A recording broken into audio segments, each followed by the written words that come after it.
Welcome back to the Dillon Dialogue. You're here with Kerstin Anderson, Mayor Kevin Burns, and Town Manager Tom Breslin. All right, let's talk about what's been going on. It's been a busy start to the new year. We're less than a week in, and it's been rocking and rolling pretty good. I don't know if anybody's been out with all the new snow. It seems like the crowds are pretty much here to stay for a while. Yep, it's been a good year financially, actually. Despite the fact we lost two major businesses, we're backfilling some of those now. And year to date, we're still running 4% ahead of our budgeted revenue. So that is good news. And from what I'm hearing from people around the ski business and stuff, that it was a very good December, and particularly Christmas time. So I don't have access to their numbers, but you can just feel how crowded it is around town. Yeah. So that's good. So I just referred to those two businesses we lost. Well, Sports Authority, of course, went bankrupt, and the Vitamin Cottage moved, but we're backfilling those with some new businesses. Yeah. So for anyone who's been in town trying to shop, they'll notice that we've had a couple of new openings. Chiba Hut down at the Dillon Ridge area, filling out one of those last spots. And Very popular. Yeah, it's an interesting concept for anyone who's not been in, but it's a great sandwich shop, and we're excited to have them in. And every time I go in for a sandwich or drive by, it's been totally packed. So it's exciting. People definitely found it immediately. And then on that side of town, we are going to have a Domino's opening up soon. I think pretty much any time now, right? The sign's up, so yeah, it's exciting to see them come in. So if you like to get your Domino's delivery, it'll be that much quicker for you. People better be tipping them extra on nights like tonight where the roads are crazy. Exactly. I only get delivery on nights like this, and it must be just the most miserable experience for them. But they get paid for it, so, and I do tip well. So, and then in the town core area, recently we had Lake Dillon Bowling and Billiards reopen, the bowling alley for everyone. I know certainly I heard a whole lot of folks asking about why that had closed when it was going to reopen, and I think we're all pretty excited. They did a lot of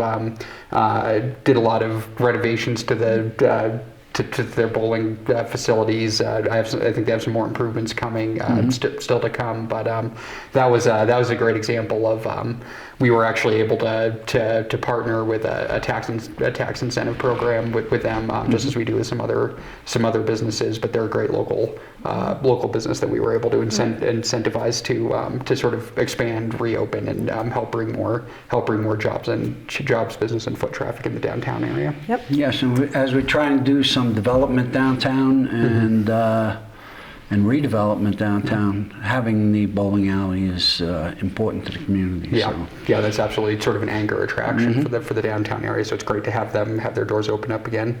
We also have Endurance Cycling Lab. You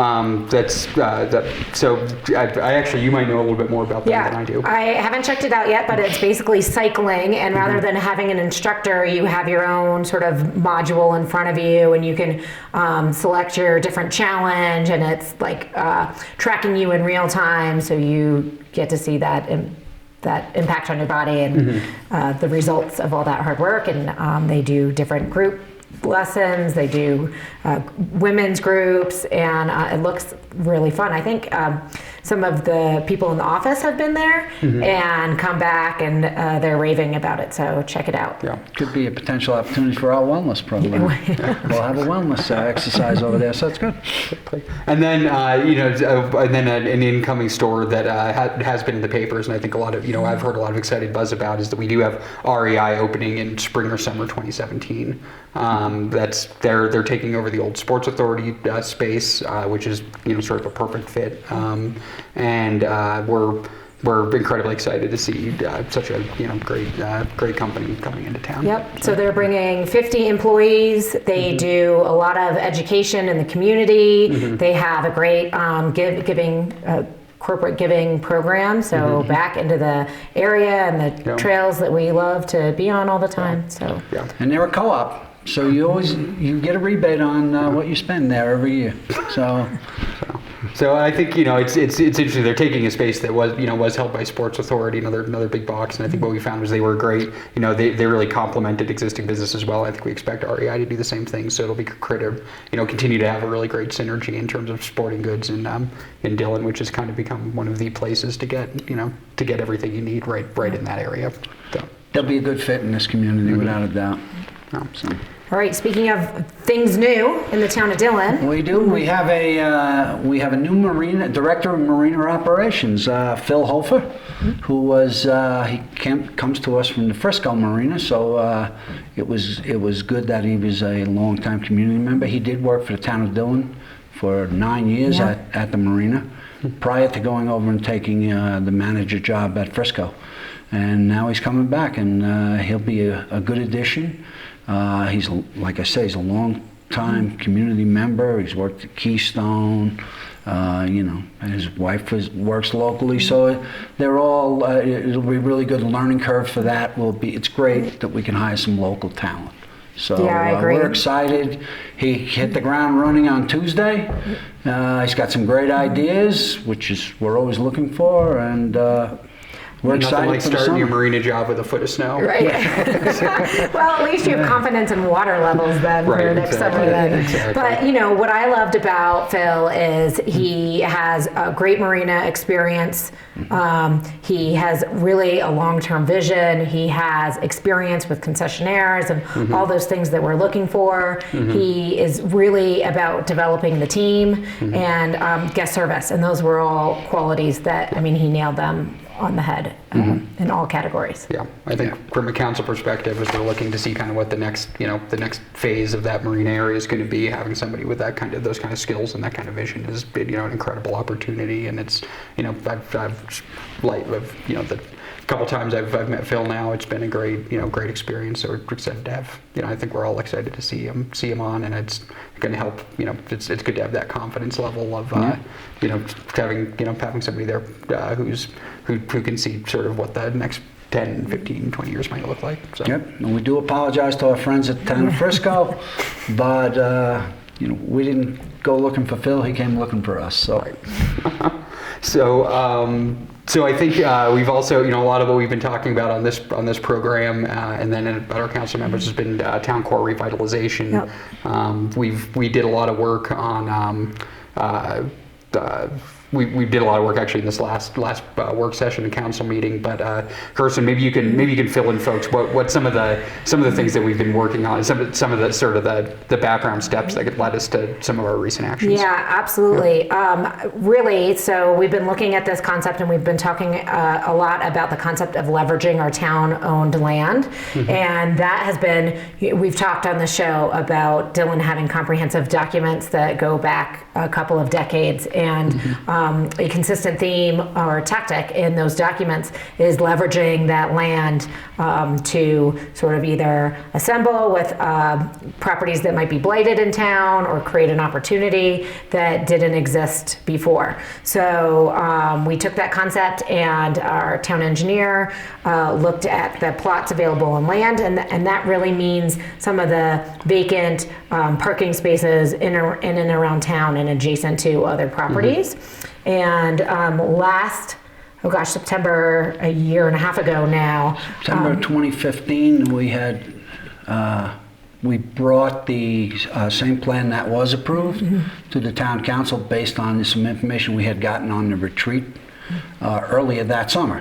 So we put this platting together, as you recall, and there was some feedback from the community at the meeting, so the council decided to table it till we could do some more community outreach. So we went out and we talked to business owners, homeowners in the area, people who had concern, and we talked about what this plan was. And people really want to see something happen in that core area. We hear it time and time again. Some of the feedback that we got was not being very comfortable with the unknown, and especially the unknown adjacent to some of their areas of business. And so then we went back as a group and had several several work sessions over the course of last winter, and we really took those comprehensive documents and said, all right, let's make this really tangible. And what does this mean? What do we want in terms of square footage? What is the uses that we want to see? And what is our vision statement for this core area? At the same time, we had rolled out a new brand position, which is Mountain Lake Style. So we were able to marry that brand position with this vision to come up with a really strong message about who we want to be moving forward. The other thing that we're doing is we've reached out to an architect. So we're taking that Mountain Lake Style brand and applying it to a physical character that we're also able to communicate to a development community when we reach out and start talking to them once we have the land platted, which as of Tuesday has been replatted. So that through that process, we did have town council meeting this week, and did go ahead and replat the land based on that, based on the plan presented to council. I think it's I think everybody's incredibly excited about it. As you mentioned, Kerstin, I think it opens up the opportunities to work with, largely to work with existing landowners in the downtown area, and maybe bring in new developers who have fresh eyes, and look at all the different assets that our core area has, and think of different creative ways to develop, to redevelop,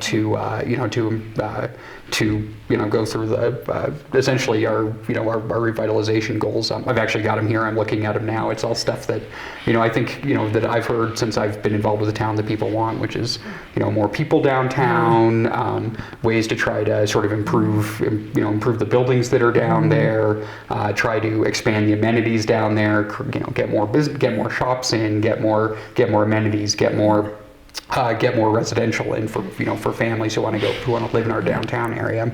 And the replatting is sort of that very, very first basic step where you create the landscape where you can then go in and have some of those discussions. Yeah. Right, and we have no development plans for any of those parcels before us right now. Right. But it gives us the opportunity to point, entertain those, and anything that happens to those parcels, because they're town-owned land, be a very public process. So. Right.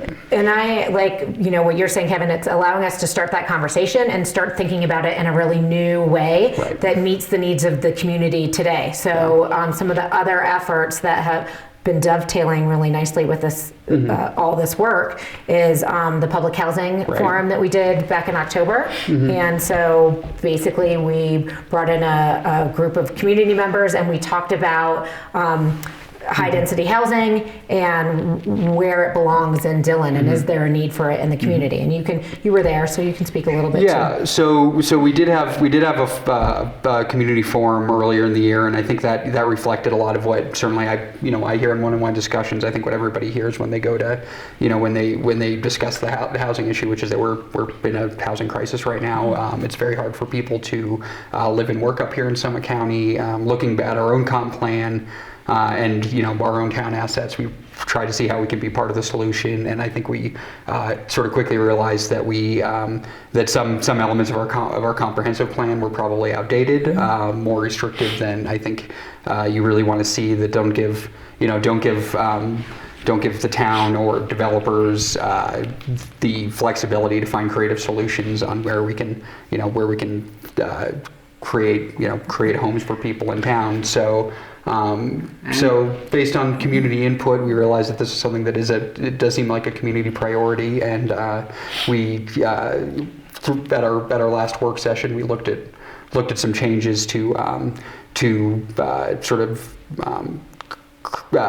create some more flexibility in our comp plan, maybe look at some areas of our town core area, our mixed use area that might be appropriate for high density residential, particularly with a workforce housing component, and allow not just give carte blanche for anybody to develop whatever they want, but to create some opportunities for people, and to put some of the more restrictive language more in our code where it belongs. Right. Whereas the door was closed, it opens the door on those conversations, and that's a great thing. Exactly. So Tom, because that's an overriding document, the comp plan. So the first thing when somebody brings something to us, the language in there for certain types of zoning that we have is so restrictive that there wasn't any point in us accepting an application, because planning and zoning would have to reject it outright because it just didn't fit with the comp plan. So we're going to remove that strict language and give the council an opportunity to preview some projects and see what comes in that's aligned with the community needs of 2016. So 2017. Sorry. 2017. We're already behind. Yeah. So we talked about that on the 3rd, right? Yes. What's the next steps? We got direction from council to make some modifications to the comp plan, and we were ready to do that. We worked on part of that through December, anticipating that they were going to move in that direction. And so we'll rewrite the comp plan, which has to go to Planning and Zoning Commission and then come back to the council. We're going to rewrite the code too, so we will be between probably February and March. We'll have that all sort of renovated and updated, so it'll be good. Very exciting. So a couple of big pieces of work that we're really just at the beginning of. It's both things are really allowing us to kind of pursue actual projects. So hopefully in future Dillon dialogues we'll have actual things on the table that people will be able to hear about. It feels actionable, much more exactly. to get those conversations started. So having said that, we love to see people at our council meetings, and those are, Kevin? First and third Tuesdays. So I'm like, when do I show up? What hat am I wearing? Work session begins usually at 4:30 or 5, depending on how big our agenda is, and then our regular meetings are at 7. I always tell people that a lot of the dialogue takes place in the work sessions. Usually we try to have whatever we're voting on pretty well vetted out, so that there might be some conversation afterwards, particularly in response to public comment periods. But for the most part we try to figure out that we're going to be voting on something we actually want to vote on by the time we get to council. So we highly encourage folks to come to those work sessions in particular, because they get to see sort of a lot of council members particularly sort of thinking out loud as we're working through these various issues. And those agendas can be found on the town website the Friday prior to the Tuesday meeting. So we hope to see people there, right? Yep, absolutely. Take a look at the agenda. If there's anything that interests you, please definitely feel free to come on by and have a listen. And we're usually pretty good about letting folks speak their mind if they have a question or a comment. So. Yeah, and back to your comment about the website, all these plans and master plans, they're all on the website, so you can, like the amphitheater project that we're undertaking. The comprehensive plan. They're all there for the public to preview. They can call us anytime. All right, well, I think that's all for today. Happy New Year. Thanks for joining us on the Dillon Dialogue. We'll see you next time. Thanks, everyone.